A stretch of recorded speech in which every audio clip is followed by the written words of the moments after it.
सती Bharat Harrison वर मांगा। हरि मानी भगवान, भगवान मानी यज्ञ भगवान। यज्ञ भगवान से प्रार्थना कर रही है सती कि हे यज्ञ भगवान, मुझसे भूल हो गई, मुझे क्षमा करो। क्षमा मांगना, भूल करने के बाद क्षमा मांगना, ये अच्छे लक्षण हैं। इसमें कभी भी कोताही नहीं करनी चाहिए, किसी भी प्रकार की कोई लापरवाही नहीं करनी चाहिए। यदि कोई भूल हो गई है तो भले ही इंसान के सामने क्षमा ना मांगो, लेकिन भगवान के सामने जरूर क्षमा मांग लो। समझ रहे हो कि नहीं? मान लीजिए तुम अपने को बहुत बड़ा मानते हो, सामने वाले को छोटा मानते हो, भूल कर बैठे हो, तो भगवान से प्रार्थना कर लो, वहां क्षमा मांग लो और ये कहो कि प्रभु अब भूल को दोबारा दोहराएंगे नहीं, अब दोबारा गलती नहीं करेंगे।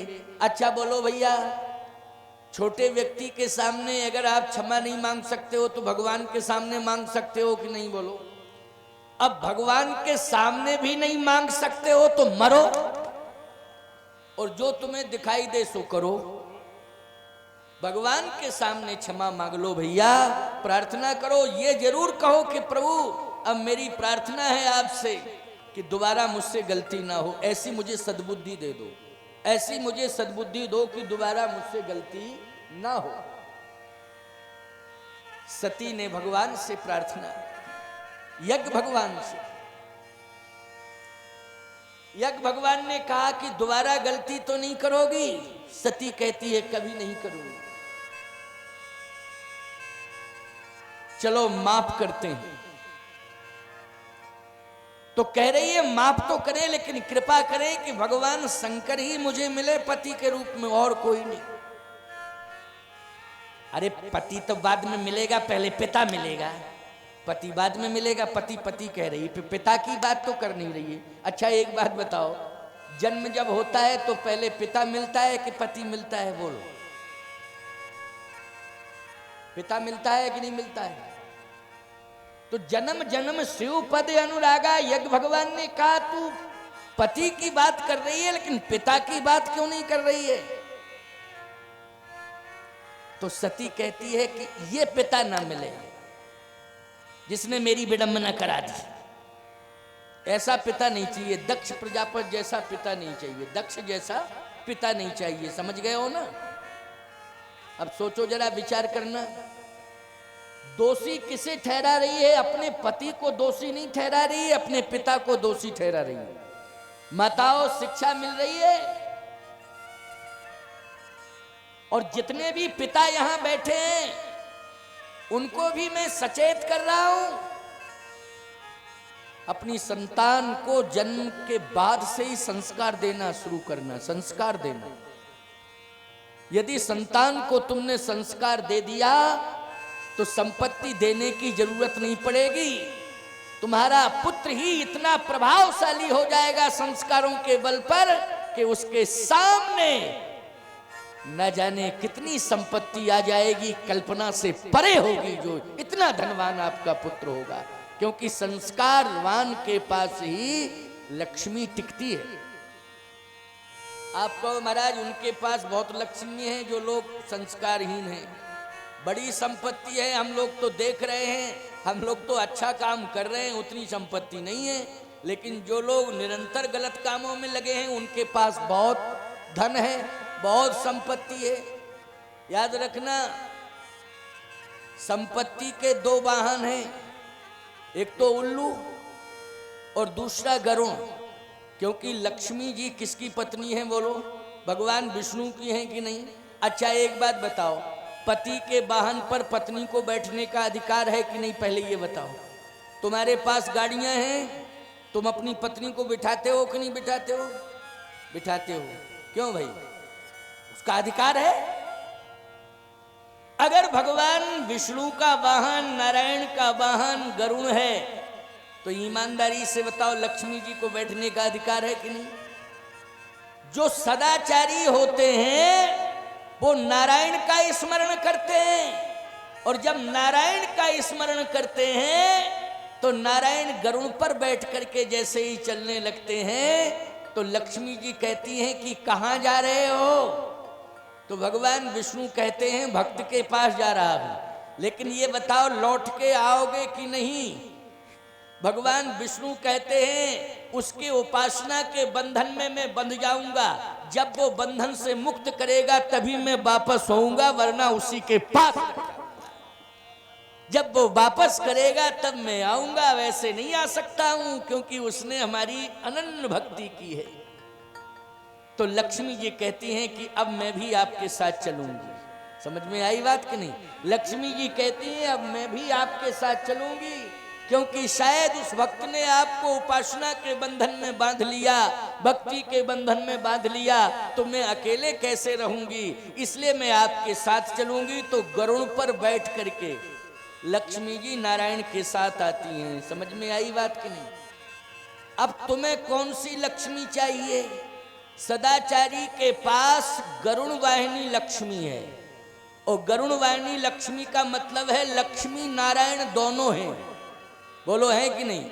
लेकिन जिन्होंने, याद रखना, केवल संपत्ति संपत्ति संपत्ति किसी तरह से मिले, संपत्ति संपत्ति पूरा जोर लगा लिया, तो लक्ष्मी उल्लू पर बैठकर आ गई, और उल्लू ने उस व्यक्ति को अपनी गिरफ्त में ले लिया। आके जिसके पास लक्ष्मी आई, तो किसने गिरफ्त में ले लिया? जल्दी बोलो। उल्लू ने। तो याद रखना, उस उल्लू ने जब लक्ष्मी को, उस उल्लू ने जब उसको, संपत्ति कमाने वाले को अपनी गिरफ्त में लिया, तो याद रखना उल्लू जैसा काम वो करने लगा, और जब उल्लू जैसा काम करने लगा तो लक्ष्मी जी नाराज हो गई, और नाराज हुई तो धीरे धीरे धीरे धीरे धीरे धीरे लक्ष्मी जाने लगी। याद रखना, आपने देखा होगा बड़े बड़े अरबपति खरबपतियों के मकानों पर बुलडोजर चल रहा है, लक्ष्मी निकल रही, क्योंकि उल्लू थे। क्या थे? उल्लू थे। बोलो थे उल्लू की नहीं? बिना सोचे समझे संपत्ति कमाई कि नहीं कमाई? अनधिकृत रूप से संपत्ति कमाई कि नहीं कमाई? और आज क्या हो रहा है? आज बुलडोजर चल रहा है। बोलो चल रहा है कि नहीं चल रहा है? तो ईमानदारी से बताओ, तुम्हारे ऊपर भगवान की कृपा की बरसात होती रहे, ऐसी लक्ष्मी तुम्हें चाहिए कि नहीं चाहिए? कि वो लक्ष्मी चाहिए कि बाद में बुलडोजर चले? ऐसी लक्ष्मी नहीं चाहिए कि बाद में बुलडोजर चल जाए। लक्ष्मी जी तो चली जाएंगी, लेकिन बुलडोजर सफाया कर देगा। बोलो भाई। इसलिए मैं कहना चाहता हूं, सदाचारी बनो। आचारहीनम न पुनंति वेदः। आचारहीन मनुष्य को वेद स्वीकार नहीं करता है, वेद मानी भगवान स्वीकार नहीं करता है। याद रखना, आचरणवान बनो। आज ऐसे पिता का त्याग कर रही है सती जिसने संस्कार नहीं दिया। उसका नाम है दक्ष। दक्ष का एक अर्थ होता है चतुर। क्या अर्थ होता है? चतुर। याद रखना, चतुर होना गलत बात नहीं है, लेकिन चतुर चालाक होना गलत बात है। चतुर होना तो ठीक है। कृषि निरावह चतुर किसाना। तुम सब किसान हो, बोलो चतुर हो कि नहीं? तुलसीदास जी कह रहे कृषि निरावह चतुर किसाना। चतुर होना गलत नहीं है, लेकिन चालाक होना गलत है। सीधी सी बात। दक्ष के जीवन में यही विडंबना जुड़ गई थी कि अपनी चतुरता के आगे किसी को मानता ही नहीं था वो। यहां तक कि उसने भगवान को ही स्थान नहीं दिया। अभिमान की चरम सीमा पर पहुंच गया दक्ष। भगवान को ही सम्मान नहीं दिया, भगवान को ही मानना बंद कर दिया, भगवान का ही बहिष्कार कर दिया। आपसे मैं पूछ रहा हूं, दक्ष के दामाद का क्या नाम है? बोले दक्ष के दामाद का नाम है भगवान शंकर। शंकर जी दामाद हैं। आपके घर में कोई उत्सव होता है तो आप दामाद को सूचना देते हो कि नहीं देते हो? देते हो। दामाद का सम्मान करते हो कि नहीं करते हो? करते हो। सिर तो हिल रहे हैं कि करते हो। करना भी चाहिए, धर्म कहता है। लेकिन सती के पिता दक्ष ने भगवान शिव का सम्मान नहीं किया, शिव जी को कोई यज्ञ में स्थान नहीं दिया। मैं एक बात कहता हूं, भगवान शिव को जो स्थान नहीं देगा निश्चित है उसका विनाश होगा। भगवान शिव का जो आदर नहीं करेगा उसका निश्चित रूप से विनाश होगा, चाहे कोई हो। इसलिए हमें शिव का सम्मान करना चाहिए। क्या करना चाहिए? शिव का सम्मान। भले ही आप राम भक्त हों, लेकिन आपको शिव जी का सम्मान करना पड़ेगा। आप भले ही शिव भक्त क्यों ना हो, आपको प्रभु राम का सम्मान करना पड़ेगा। दोनों एक दूसरे के पूरक हैं, बोलो है कि नहीं? दोनों एक दूसरे को सम्मान देते हैं। इसलिए राम भक्त को चाहिए कि वो शिव जी का सम्मान करे, और शिव भक्त को चाहिए कि वह प्रभु राम का सम्मान करे। दोनों एक दूसरे के पूरक हैं। लेकिन दक्ष ने भगवान शिव का अपमान कर दिया। अपमान का ये परिणाम हुआ कि सती, अब देखो आप, एक और विशेषता है। क्या? मरने के लिए कैलाश पर्वत पे भी मर सकती थी सती। भाई मरने वाला आदमी ठान ले कहीं मरना है वहीं मर जावे, बोलो भाई। लेकिन कैलाश पर्वत पर यदि सती का प्राण चला जाता, यदि वहां प्राण त्यागती सती, तो बोलो कलंक किसको लगता? जल्दी बोलो, शिव जी को लगता। लगता है शिव जी को कलंक कि नहीं? कंफर्म है कि लगता ही? देखे आप, मरने के लिए कहां गई? अपने पिता के घर में। पिता के घर में गई मरने। ससुराल में कोई नारी मरे तो कितनी धाराएं लगेंगी? आत्महत्या करके बोलो, पूरा घर जेल के अंदर, बड़ी विडंबना। अच्छा, वो मायके में मरे पिता के घर में तो कोई धारा नहीं बनती। क्यों भाई बनती है? जरा बता दो, बने तो बताओ। ससुराल वाले ये नहीं कह सकते कि तुमने मार दिया, अदालत स्वीकार नहीं करेगी। फालतू की बात करते हो, दिमाग खराब है। माँ बाप क्या कैसे मारेंगे? कोई अदालत स्वीकार नहीं करेगी। लेकिन अपने आप ही क्यों ना मरे ससुराल में, लेकिन हर अदालत कहती है कि निश्चित रूप से तुमने गड़बड़ किया है। ये कानून, इसकी बड़ी बड़ी जंजीरें हैं प्यारे, जो हमको जकड़े हुए हैं। हम किम कर्तव्य विमूढ़ हो जाते हैं प्यारे, कानून की जंजीरें हमको जकड़ लेती हैं। लेकिन मैं एक बात कहता हूं, अगर संतान को संस्कार हमने दे दिया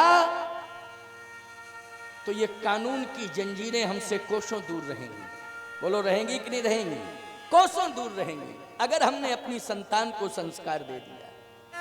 इसलिए आज हमें संस्कार देने की जरूरत है। एक बार हम अपनी संतान को भले ही घर द्वार बना के ना दे पावे, अपनी संतान को हम रोजगार व्यापार ना दे पावे, लेकिन अपनी संतान को हम संस्कार अवश्य दे दें। संस्कार यदि हमने दे दिया तो संतान के पास सब कुछ आ जाएगा, कुछ देने की जरूरत नहीं पड़ेगी, सब कुछ आ जाएगा। लेकिन संस्कार देना है। आज सती कह रही है कि ऐसा पिता नहीं चाहिए यज्ञ भगवान जिसने मुझे संस्कार नहीं दिया। अगर संस्कार दिया होता तो कथा सुनने की भी जरूरत नहीं पड़ती, हम भगवान को भगवान मानते। बोलो भाई, मानते कि नहीं मानते? लेकिन कथा सुनने के लिए भी गई, फिर भी हमने कथा नहीं सुनी। हमारा पति समझाता रहा मुझे, लेकिन मैंने पति की भी बात नहीं सुनी। इसका मतलब है कि पिता ने संस्कार नहीं दिया। आज ये विडंबना है, मैं मर रही हूं, लेकिन आपसे प्रार्थना कर रही हूं कि मुझे ऐसा पिता नहीं चाहिए जो संस्कार न दे। दक्ष जैसा पिता नहीं चाहिए। कैसा पिता चाहिए? अच्छा, उसके लक्षण बताओ। तो सती कहती है जिसका शीतल स्वभाव हो। देखो, जो पिता बन जाए उसमें गंभीरता आ जानी चाहिए। बोलो, आ जानी चाहिए कि नहीं? जब संतान पैदा हो जाए तो गंभीरत तो आना चाहिए कि नहीं? गंभीर हो जाना चाहिए उसे। सती ने कहा ऐसा पिता चाहिए कि जो गंभीर हो, शीतल स्वभाव वाला हो। अच्छा, और अचल प्रतिष्ठित हो, जिसकी समाज में प्रतिष्ठा हो। सावधान, राजा बनने से कोई प्रतिष्ठित नहीं हो जाता है। जिनमें गंभीरता होती है वो सम्मान को प्राप्त करते हैं। इसलिए मैं कहता हूं कि सबसे बड़ी संपत्ति है क्या? विनम्रता, गंभीरता। ये सबसे बड़ी संपत्ति, विनम्रता और गंभीरता। कोई राजा बन जाए, किसी के पास बहुत बड़ी संपत्ति आ जाए, तो याद रखना वो धनवान हो सकता है, लेकिन वो महान नहीं हो सकता है जब तक उसमें गंभीरता नहीं आएगी, विनम्रता नहीं आएगी, सरलता नहीं आएगी, सहजता नहीं आएगी, वो महान नहीं हो सकता है। हृदय से सम्मान प्राप्त नहीं कर सकता है। बाही ढंग से सम्मान मिल जाए ये अलग बात है, लेकिन हृदय से सम्मान मिल जाए ये अलग बात है। भगवान ने कहा, यज्ञ भगवान ने कि मैं समझ चुका हूं, ऐसे सम्माननीय, अचल प्रतिष्ठित, शीतल स्वभाव वाले यदि हैं कोई संसार में, तो वो कौन है? हिमांचल जी हैं। कौन है? हिमांचल जी हैं। ऐसा ही पिता मुझे चाहिए। यज्ञ भगवान ने कहा, एव मस्तो, ऐसा ही पिता तुम्हें मिलेगा।